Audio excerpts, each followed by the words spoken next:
Hi, everyone. Today we're going to continue our look at international political economy. And today we're going to move on from trade and start looking more at the monetary side, so money and business. All right, so start with what exactly is money. So money provides a single medium against which all goods can be valued. Different buyers and different sellers place different values on goods, but all buyers and sellers place about the same value on money. So it serves as a standard against which other values can be measured. Right? So rather than having to find someone to trade specific goods with, you can exchange money with them to buy goods. So if you have bread and you need apples, uh, you don't have to find someone who's willing to exchange bread for apples. Instead, you can sell your bread for money, and you can use that money to buy apples.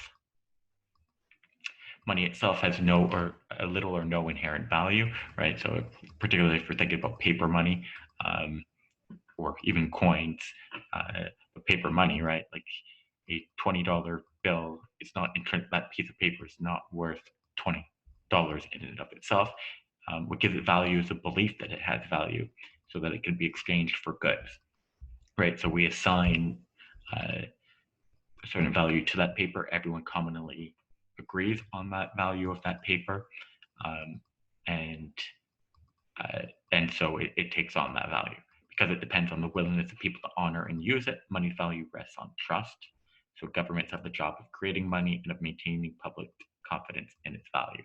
Uh, so if people stop believing that money can actually be exchanged for goods, or that its value is going to keep changing, so the amount that you get for selling your bread it's going to keep differing, and so it's going to affect how many apples you can buy. Or if you start believing that all of a sudden that many people aren't going to accept money, then it ceases to take on to have value. So money in international economics is slightly different. There's a slightly different dynamic than what we have in the domestic economy, because there's a different transactions that take place between individuals living in the same country and in different countries, that the latter requires people to convert one national currency into another, right? So if you're buying within Canada, you're buying and selling within Canada, you're always using Canadian dollars. But if, say, you want to be buying a good from the United States, you require US dollars to make that purchase. So you've got to be able to convert your Canadian dollars into US dollars to be able to have that transaction take place. And this isn't something that we have in the domestic economy. So we refer to the exchange rate as the rate at which one state's currency can be exchanged for currency of another state, right? So the exchange rate, say, between Canada and the US dollar, how many Canadian dollars does it take to buy one US dollar? How many Canadian dollars does it take to buy £1 or €1 or €1? Most exchange rates are expressed in terms of the world's most important currencies, right? So if you go to an exchange bureau, you're not often going to see kind of the Canadian dollar expressed against many of the smaller world currencies. Instead, you'll see it vis-a-vis, say, the largest ones. And then if you need to get that smaller currency, you'll often then be able to, once you get to that country, buy it using the important world currency. So exchange rates that most affect the world economy are those within the largest economies. So ones like the US dollar, euro, yen, British pound, Canadian dollar. There's a few others. And so these are the ones that you see countries holding the most of. They're the ones that are most common in exchanges. The relative value of currencies at a given point in time are arbitrary. Only the change in value over time are meaningful. So if the Canadian dollar always had the same value vis-a-vis the United States, we'd be able to set up a predictable relationship where people could decide, okay, how much does it cost to buy things from the United States? How much does it cost to buy things from Canada? Do I want to buy it from the States, or do I want to buy it from Canada based on this amount? So really, at the end of the day, if it were stable, it doesn't really matter. But it's the change in values that are meaningful. It's when the Canadian dollar is going up vis-a-vis the US dollar, or going down. That's what becomes noteworthy. It's not really what the level is at any particular time, because if it were stable, we could just adjust to that. So the possibility of change in the values introduces risk into international economics, because it's something that's not predictable, and so that's a change in relative values. For example, nobody wants to hold currency that's rapidly inflating, so losing value relatively to goods and services. Inflation reduces a currency's value relative to more stable or more slowly inflating currencies. To say there's rapid inflation in a particular country, you don't want to be holding that currency. So if you were doing transactions with that country and you're getting their currency, well, that currency that you just got is less and less and less valuable. So it's not a currency that you want to be holding, for example. But because of the changes, you never quite know, which currencies to be holding. There's always risk when you do a transaction with another economy that, you know, uh, at one point the money that you get won't be worth the same amount when you sell when you spend it. So, for example, say you get a certain amount of US dollars in one transaction, um, and you're hoping that then you're going to be able to spend it, and in another transaction, uh, and you're hoping that you're going to get kind of equivalent value back. You could get lucky, and in the time that you're holding the US dollar, um, that you actually get a better deal. Um, but the currency could go in an opposite direction, and when you try to convert your US dollars back into Canadian dollars, you get a less favorable exchange rate and you lose money.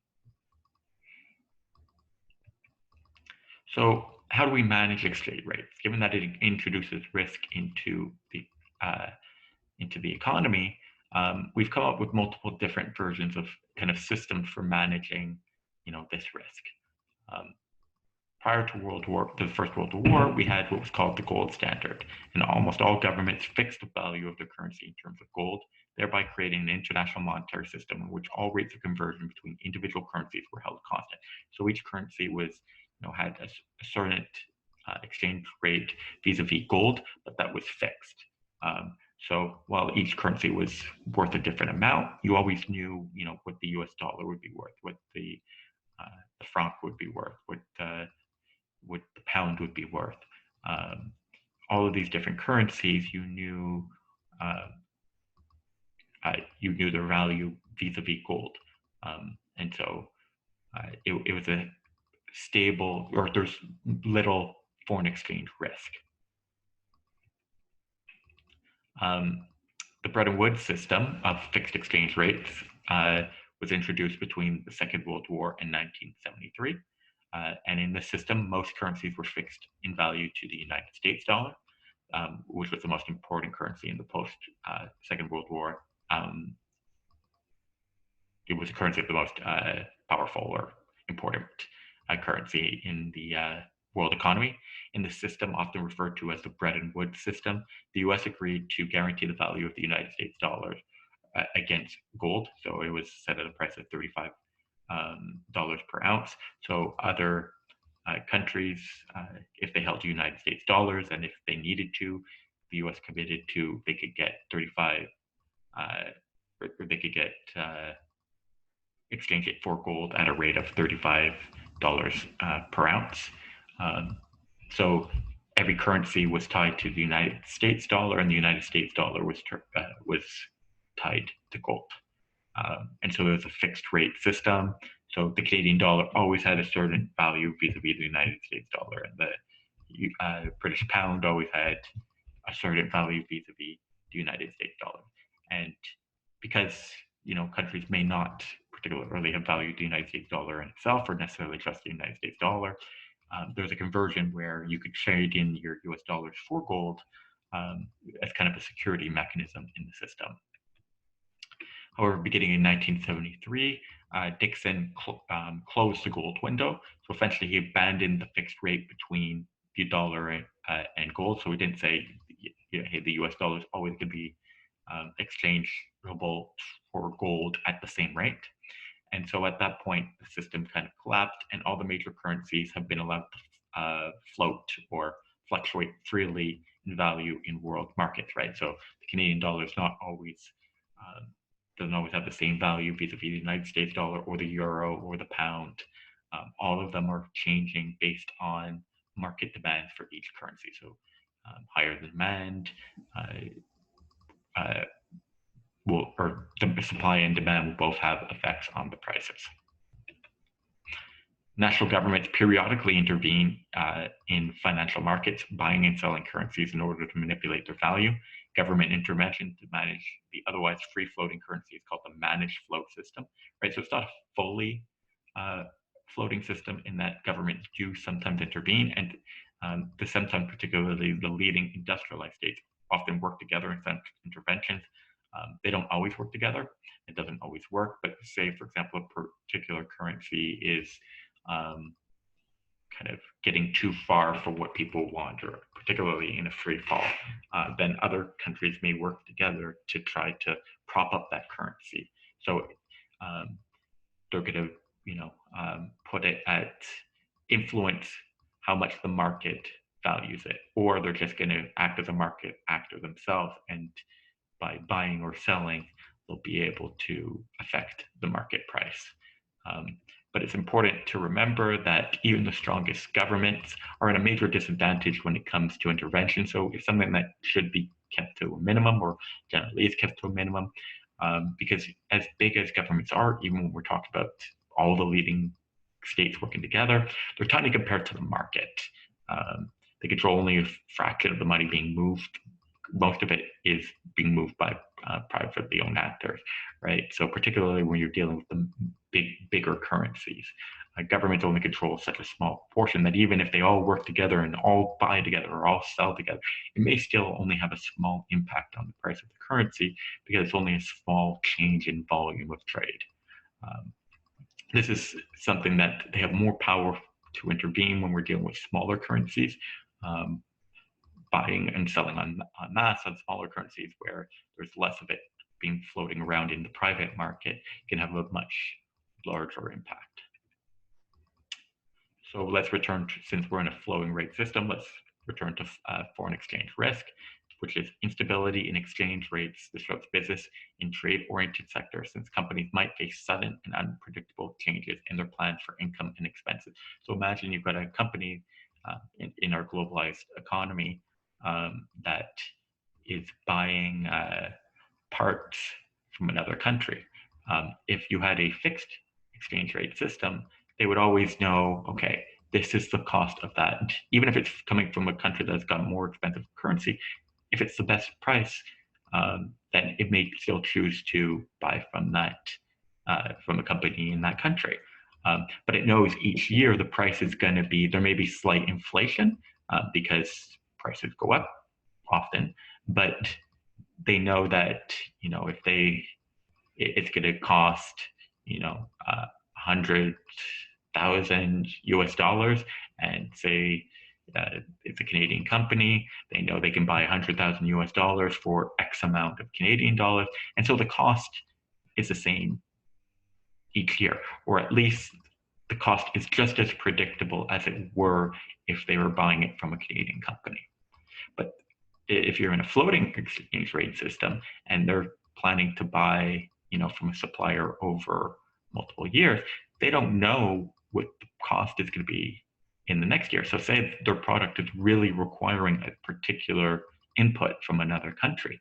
In one year, it may be relatively cheap, but in another year, they don't know with changes in exchange rates. They don't know if this input all of a sudden is going to become prohibitively expensive, or could it change drastically in value. I mean, the Canadian dollar has fluctuated vis-a-vis the United States dollar within the last 10 years quite substantially, from being just about parity, so just about one-to-one trading, at some point actually being briefly higher than the US dollar, to going down to about 69 cents.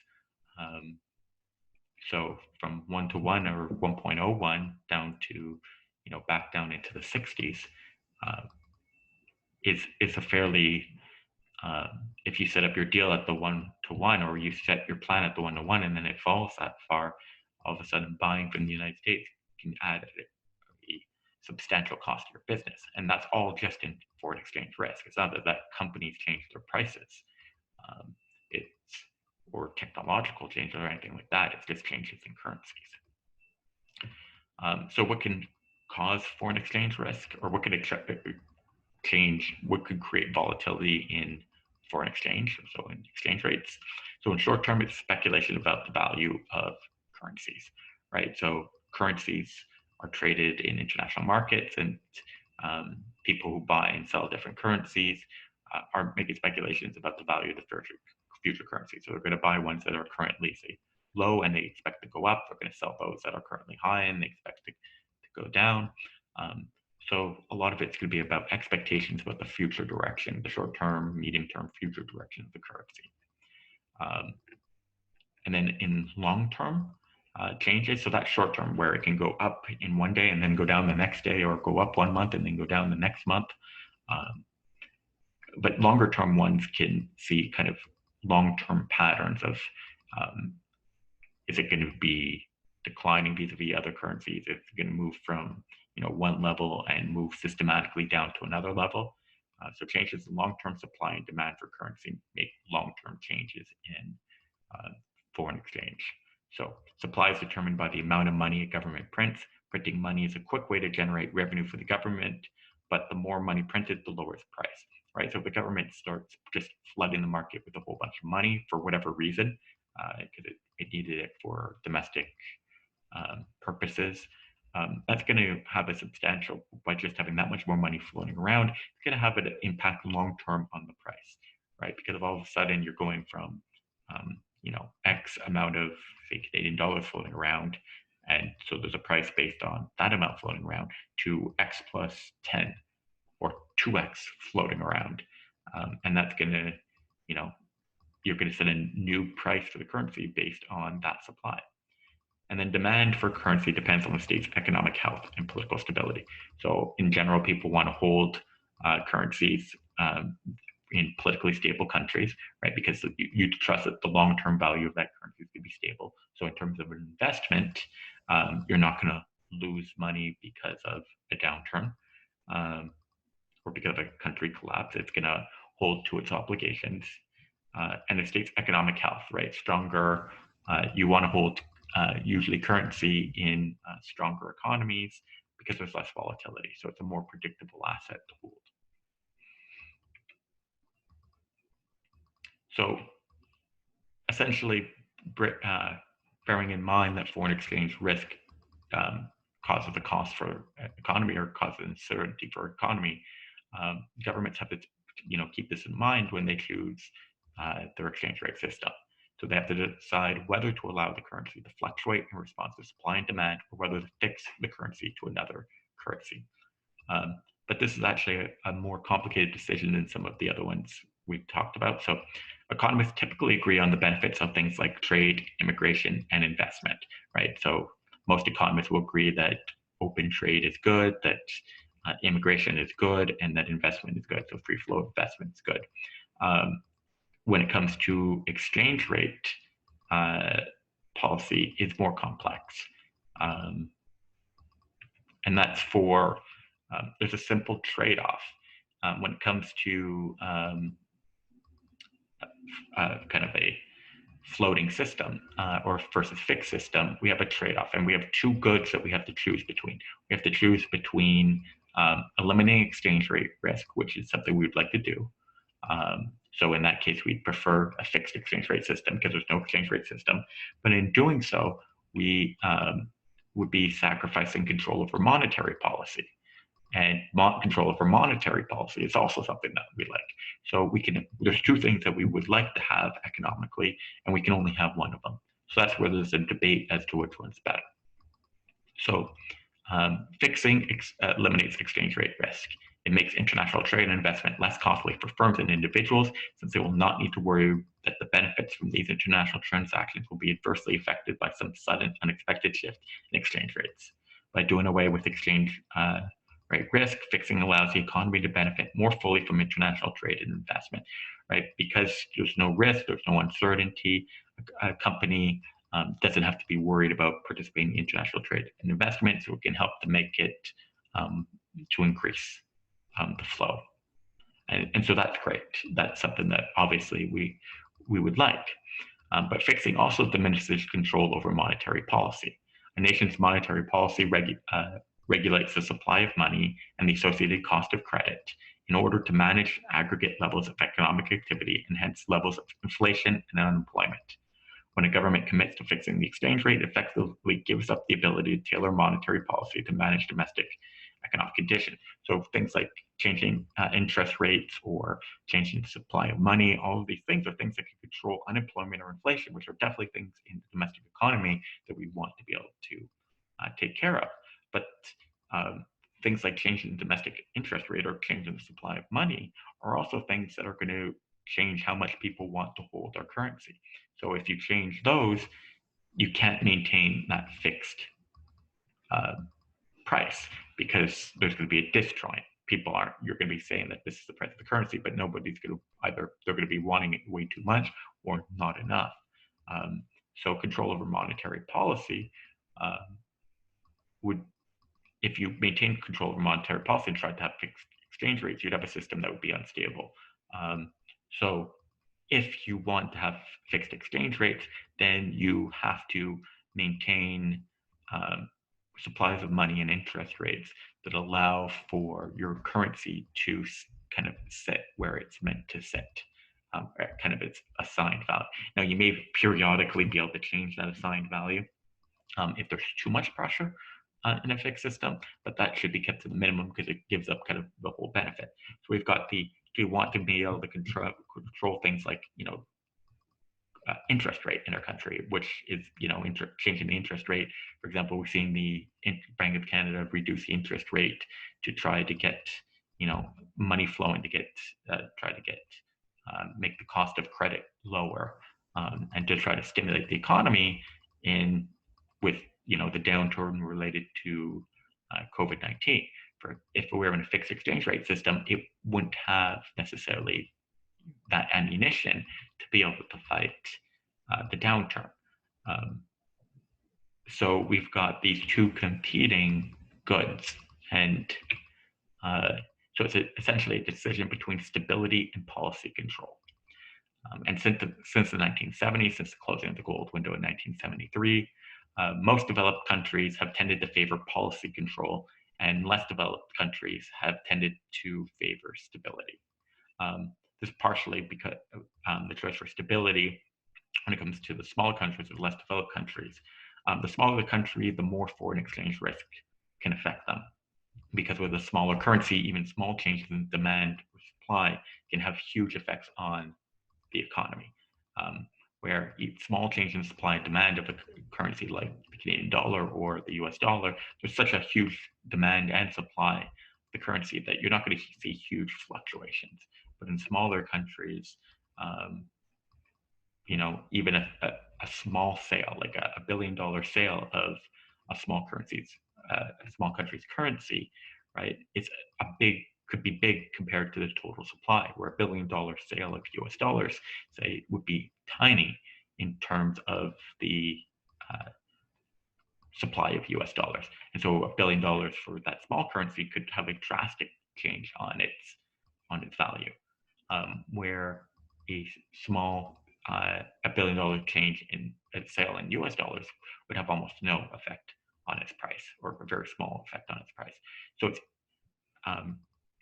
in a fixed floating exchange rate system, less developed countries would see much more instability than do larger countries. So there's a choice more for stability for them, where the larger countries have chosen more developed countries, larger economies have chosen largely to go with policy control. A stronger currency, just in general. So, how does exchange rates? So when you fix the value, or if it's floating but you have a stronger currency, that does have an effect on your country. Stronger currency will harm those in export-oriented and import-competing industries. So stronger currency, export, because it's expensive to buy that currency, it makes exports more expensive. And because you have a stronger currency, it's easier for consumers to buy from other countries. So it's easier for them to import. So if you're competing with imports, it's tougher. So for example, Canada does so much trade with the United States. And Canadian dollar is typically weaker than the US dollar. And so this has been something that's always helped our export industry and our import competing industry. But it's hurt consumers who like to import. So consumers who want to import have faced more expensive products. But because they face more expensive products from importing, Canadian industry that competes with American imports, they do better. And Canadian exporters do better because their products are less expensive than, say, American equivalents. So if you're an American consumer, you prefer the Canadian version because even if they're priced kind of the same in their home currencies, because the US dollar is stronger than the Canadian dollar, they can buy more Canadian currency. So what are the institutions that make up kind of how do we manage monetary policy? And so at the end of the World War II, we created a series of the Bretton Woods system came with a few different institutions that are related to managing monetary policy. It was adopted at the Conference of the Winning States in 1944. So one of them was the International Bank for Reconstruction and Development. And it was a source of loans for reconstruction of Western European economies after the war and to help states through future financial difficulties. So essentially after the war, most of the Western European economies were decimated. And so they needed kind of just a bank to get loans so that they could rebuild their economies and rebuild their countries. Eventually the Western European states, got back on their feet and they didn't need loans for reconstruction because they were fully reconstructed. So the main borrowers became countries of the global south and in the 1990s, Eastern European states. So kind of the World Bank pivoted from reconstruction loans for reconstruction of Western Europe to more of loans for larger projects for development assistance in developing states. The International Monetary Fund coordinates international currency exchange, the balance of international payments, and national accounts. We'll talk more about national accounts and stuff like that soon. This is more of kind of a short-term supply of money. So not necessarily long-term loans for projects, but more about kind of short-term loans for stabilizing an economy. So the technical mechanisms of the IMF are based on each member state's deposit of financial reserves with the IMF. So each state deposits financial reserves with the IMF. Upon joining, a state is assigned a quota for such deposits, partly of hard currency and partly a state's own currency. The quota is based on the size and strength of the state's economy. A state can then borrow against its quota, even exceeding it somewhat, to stabilize its economy in difficult times and repay the IMF in subsequent years. So if you've got a really, really short-term difficult time, you can take out some of the money that you've deposited with the IMF and sometimes even actually extra based on what others have deposited and on the commitment that you'll repay certainly the extra that you borrowed, but also you'll repay and put back in the amount that you had stored there for kind of the next rainy day. So it can be bringing in an infusion of money for a government that, due to kind of short-term economic difficulties, requires an infusion. So how do we express state financial positions? How do we keep kind of each country's different ledger? Because we talked about the IMF maintains a system of national accounts, so kind of keeps record of how money coming in and money going out to see is a country losing money or gaining money. So the IMF maintains a system of national account statistics to keep track of the overall monetary position of each state. State's balance of payments is like the financial statement of a company, summarize all the flows of money into and out of the country, just like how a company would show all of kind of the expenses and revenue, so everything coming in and everything going out.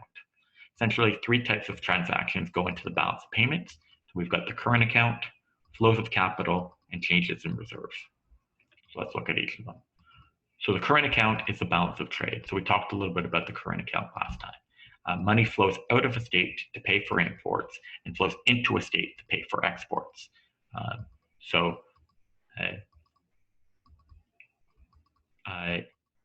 and goods and sorry, good and imported and exported include merchandise and services.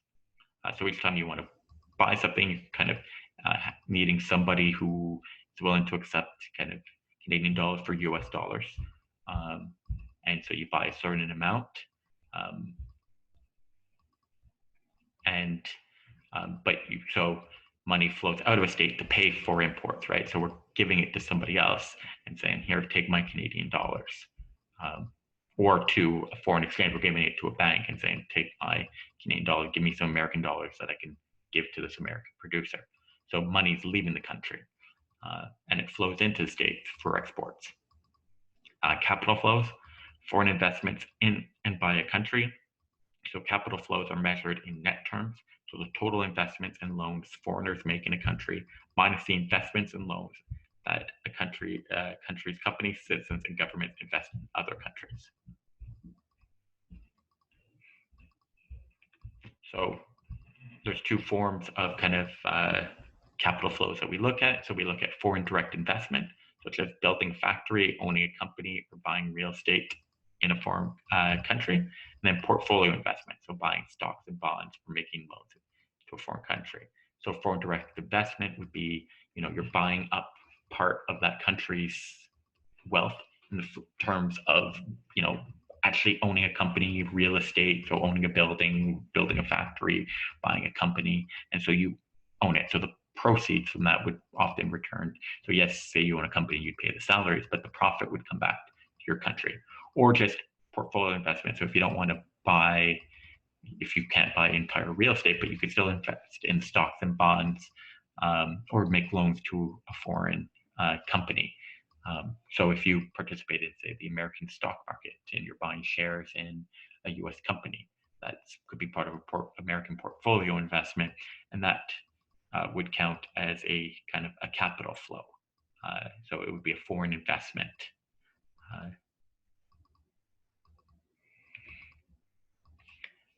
And then changes in foreign exchange reserves.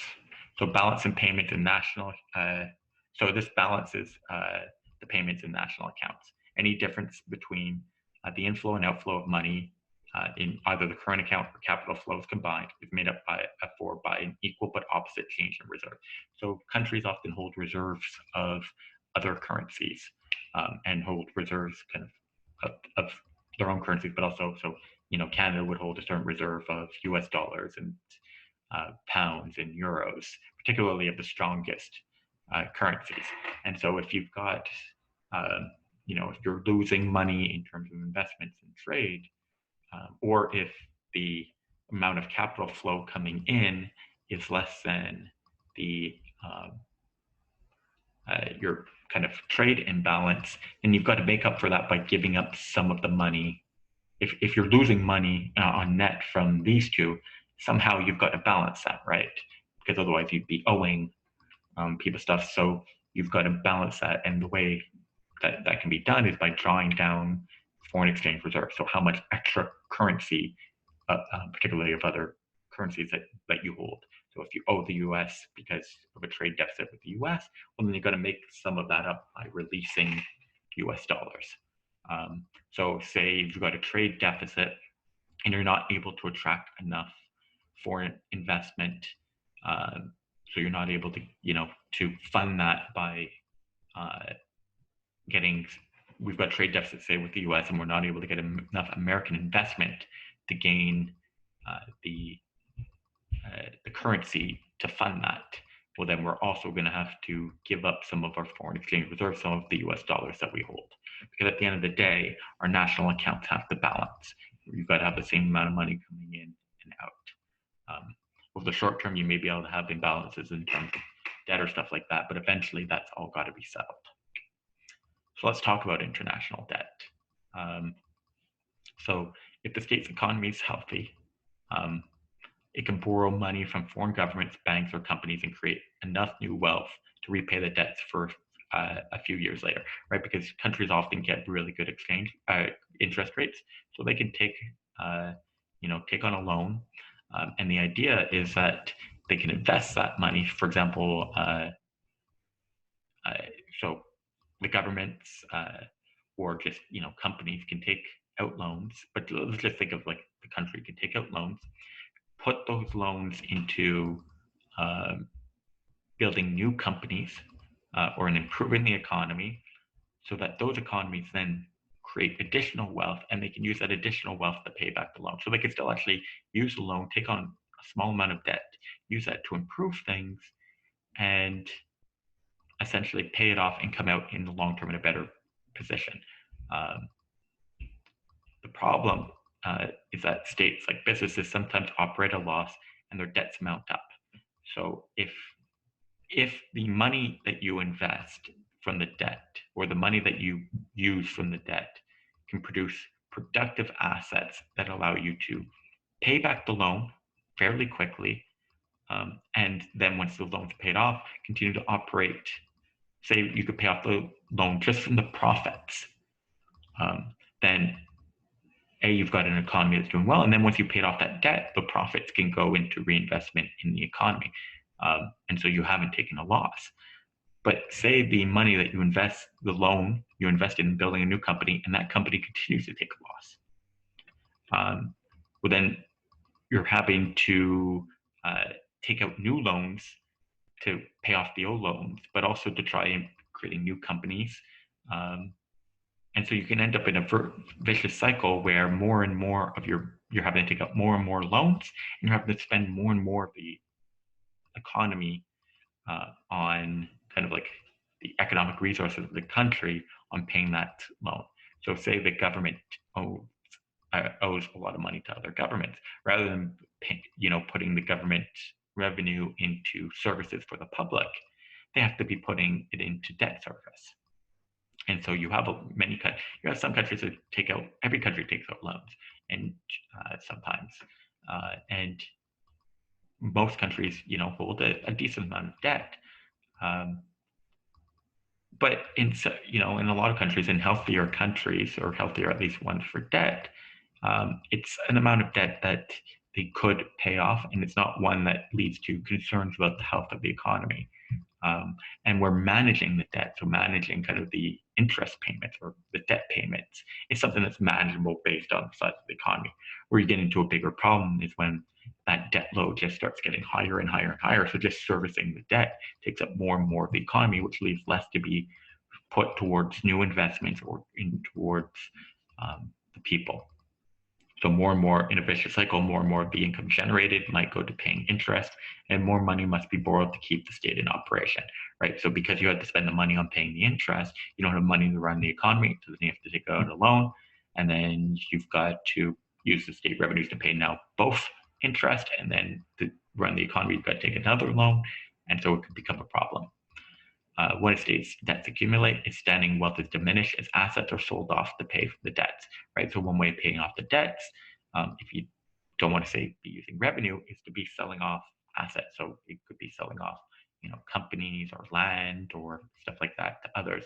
So these are parts of, what could be the country's wealth that they could be used to, fund the economy, are now owned by foreign companies. So, the good part is they might run the company and people could get income, but the profits are going to leave the company, or are going to leave the country. Failure to repay debts makes it hard to borrow in the future, a huge impediment to economic growth. This is particularly true for smaller economies. In the 1970s and 1980s, debts accumulated in some countries in the global south to the point of virtual national bankruptcy.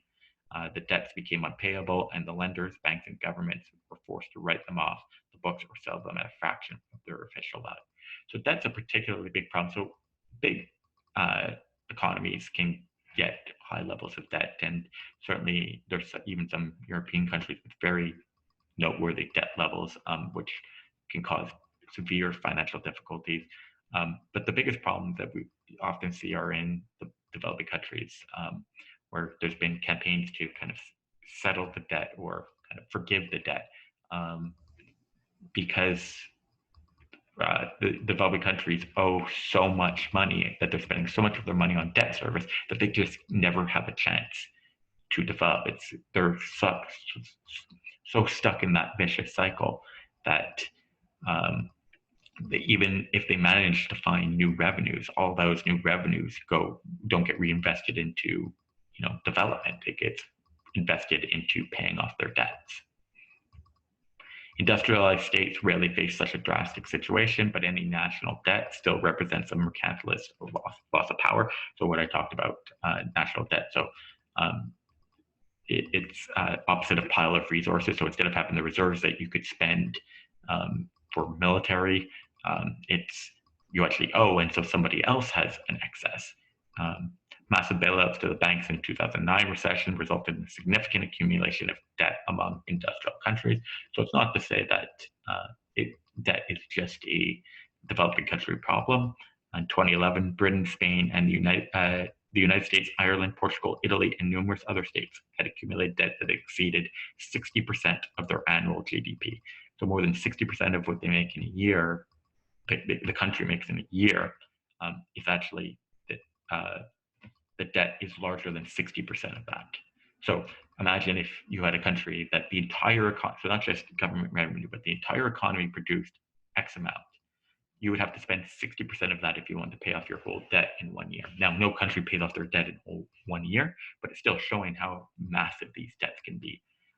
And we do tend to see, just in terms of trends, we see higher debt levels in recessions because governments are making less and spending more to try to stimulate the economy. And then you see gradually, often the debt loads decrease as times get better.